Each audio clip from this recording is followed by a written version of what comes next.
রব্বি আউযু বিকা মিন হামাযাতি শায়াতিন ওয়া আউযু বিকা রব্বি আইয়াহদুরুন। সালামুন আলাইকুম। কোরআন থেকে জানতে চাই, আমি মহিউদ্দিন।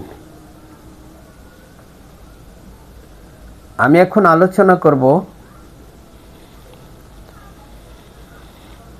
শাস্তির বিধান কে কার্যকর করবে, আল্লাহর আইন কে বাস্তবায়ন করবে, কোরআনের শাসন কে কার্যকর করবে। এগুলি আসলে সাধারণ জ্ঞান দিয়েও বোঝা যায় যদি একটু চিন্তা করা হয়। দেখুন, সেটি হচ্ছে আল্লাহর আইন, অর্থাৎ মন্দ কাজের শাস্তির ব্যবস্থা। এটা ওই ব্যক্তি করতে পারবে যাদেরকে আল্লাহ রাব্বুল আলামিন, যাকে আল্লাহ রাব্বুল আলামিন ক্ষমতা দেন, যাকে ফয়সালা করার অধিকারী করেন, যিনি ফয়সালা করতে পারবেন, ফয়সালার অধিকারী করেন। তো দেখুন, সূরা নিসার 59 নম্বর আয়াতে আল্লাহ রাব্বুল আলামিন বলেছেন, তোমরা আনুগত্য করো আল্লাহ এবং তার রাসূলের এবং তোমাদের দায়িত্বশীলের, অর্থাৎ যিনি ফয়সালা করবার অধিকারী হন, ক্ষমতাপ্রাপ্ত হন, তার আনুগত্য করো। যদি মতানৈক্য দেখা দেয় তাহলে ফিরে আসো। মতানৈক্য মানে হচ্ছে আমাকে কুফরি করতে বাধ্য করবে, আল্লাহর আইন মানতে বাধা দিবে, এরকম হলে তার আনুগত্য করা যাবে না। তাহলে তার বিরোধিতা করতে হবে। সে ক্ষমতা যতটুকুই প্রয়োগ করার চেষ্টা করুক না কেন, অর্থাৎ মন্দ কাজ করা থেকে বিরত থাকতে হবে। তো একটা ব্যক্তি অপরাধ করলো, যেমন ধরুন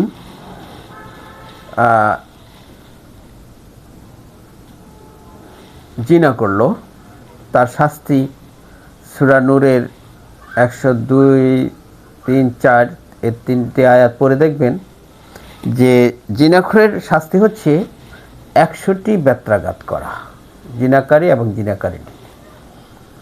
আর যে মিথ্যা 4জন সাক্ষী উপস্থাপন করতে হবে তাদের বিরুদ্ধে। আর তারা যদি মিথ্যা সাক্ষ্য দেয়, প্রমাণিত হয়, তাহলে তাদেরকে 80টি বেত্রাঘাত করতে হবে। এখন সাক্ষী নিবে কে? স্বাভাবিক প্রশ্ন। এটা তো কোনো ব্যক্তি বা কোনো আমরা যাদেরকে আলেম ওলামা বলে থাকি, এরা কি এই সাক্ষী নেবার অধিকার রাখে? এটা কোরআন দিয়েছে? দেয় নাই। সূরা নিসার 59 নম্বর আয়াতে বলা হয়েছে, যারা ফয়সালা করার অধিকারী হয়, ক্ষমতাপ্রাপ্ত হয়। সূরা হজ্জের 41 নম্বর আয়াত পড়লেও দেখতে পাবেন, আমি যাদেরকে ক্ষমতা দিই তারা সালাত কায়েম করবে, যাকাত আদায় করবে, ভালো কাজ চালু করবে, মন্দ কাজ বন্ধ করবে। তো দেখো, যাদেরকে ক্ষমতা দেওয়া হয় তারা করবে, ভালো কাজ চালু করবে, মন্দ কাজ বন্ধ করবে। তো এই যে শাস্তি দিবে ভালো কাজ চালু করার জন্য, মন্দ কাজ বন্ধ করার জন্য, অপরাধীর মন্দ কাজ বন্ধ করার জন্য তাকে যে শাস্তিটা দিবে, এটা তো সাক্ষী তো তারা নিবে যারা ক্ষমতার অধিকারী হয়, যাদেরকে আল্লাহ ক্ষমতা দেন, যারা ফয়সালা করার অধিকার মালিক হন, ফয়সালা দেওয়ার ক্ষমতা রাখে যারা। তাহলে এইখানে পরিষ্কার করে বুঝতে পারছেন যে আমরা এই সমস্ত বিষয় নিয়ে যার তার কাছে যেতে পারি না। যেমন অহরহ ঘটনা ঘটতেছে, যেমন জিনার শাস্তি, বিভিন্ন অপরাধের শাস্তি, সেগুলি হচ্ছে। সেগুলি কি আজকে যারা আমাদেরকে ধোঁকা দিচ্ছে, মাওলানা সেজে, মোল্লা সেজে, যে তারা বিধান দিচ্ছে, তারা বিধান শিখাচ্ছে, তো তারা কি পারবে এই বিচার ফয়সালা করতে? তাদের কি সেই ক্ষমতা আছে? সেই সক্ষমতা আছে? তাহলে আমরা এই কোরআন থেকে বিধান না নিয়ে যদি আমরা তাদের কাছ থেকে নেই, তাহলে কি আমরা ভুল করব না? আমরা কি ধোঁকায় পড়ে যাব না? অবশ্যই ধোঁকায় পড়ে যাব, কারণ তাদের কাছ থেকে নেওয়া যায় না। কোরআন যেভাবে বলেছে সেভাবে সেটা মেনে চলতে হবে। তো কোরআন তো বলেছে যে যাদেরকে আমি ক্ষমতা দিই তার আনুগত্য করো, সূরা নিসার 59 নম্বর আয়াত আর সূরা হজ্জের 41 নম্বর আয়াত। তারা ভালো কাজ চালু করবে, অর্থাৎ তারা সালাত কায়েম করবে।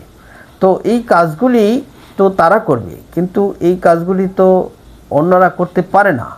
তাহলে অন্যরা যদি করে তাহলে তারা কি হবে? তারা হবে ফাসাদ সৃষ্টিকারী।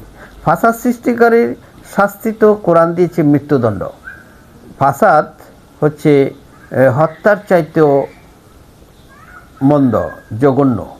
কারণ এটা ওরাই ফাসাদ সৃষ্টি করবে যারা নিজের হাতে আইন তুলে নেবে। তো আমাদের দেশে এই আইনগুলি তো দেখা গেছে যে অনেক ক্ষেত্রেই ধার্মিক সেজে ধর্মকে ব্যবহার করে, ইসলামকে ব্যবহার করে, আল্লাহ এবং তার রাসূলকে ব্যবহার করে, কোরআনকে ব্যবহার করে, ইসলামী শিক্ষাকে ব্যবহার করে তারা মানুষকে এমনভাবে উদ্বুদ্ধ করছে যেন এগুলি তারা করবে বিচার ফয়সালা। আজকে দেখুন অনেক ক্ষেত্রে এমন দুর্ঘটনা ঘটিয়েও ফেলছে যে তারা নিজেরাই আইন হাতে তুলে নিয়েছে। তারা এই সামাজিকভাবে নয়, মোল্লা মুন্সি সেজে তারা ফতোয়া দিচ্ছে আর জনগণকে দিয়ে তারা সেগুলি বাস্তবায়ন করছে, যার কারণে রাষ্ট্রীয় বিধিবিধান লঙ্ঘন হচ্ছে। অর্থাৎ যেটা রাষ্ট্রে করার কথা সেটা তারা নিজেরা করে নিয়েছে, যার কারণে দাঙ্গা হাঙ্গামা বা ফাসাদ সৃষ্টি দেখা দিয়েছে, যার কারণে জঙ্গিবাদ সৃষ্টি হচ্ছে, সেগুলি করা হচ্ছে। তো এই ব্যাপারে সচেতন থাকা প্রত্যেকেরই উচিত যে আমরা আসলে কোরআন কি বলেছে আর আমরা কি করছি। দেখুন কোরআনের কাছে মানুষকে যেতে দেওয়া হচ্ছে না এই কারণেই যে তারা নিজেরাও কোরআন বুঝছে না এবং অন্যকেও বুঝতে দিচ্ছে না। যদি তাদের সামনে কোরআন উপস্থাপন করা হয় তখন তারা বলে যে আমরা যা শিখিয়েছি সেগুলি কোরআনে থাকতে হবে না, এরকম কথা বলে। কোরআন দিয়ে সব কিছু হবে না এমন কথা বলে ফেলে। তাহলে আপনারা চিনতেই পারছেন, বুঝতেই পারছেন যে বিষয়টা কি দাঁড়িয়েছে। অতএব আমি সকলকে সতর্ক থাকার উদাত্ত আহ্বান রেখে আমি আমার আলোচনা এখানে শেষ করছি। সালামু আলাইকুম।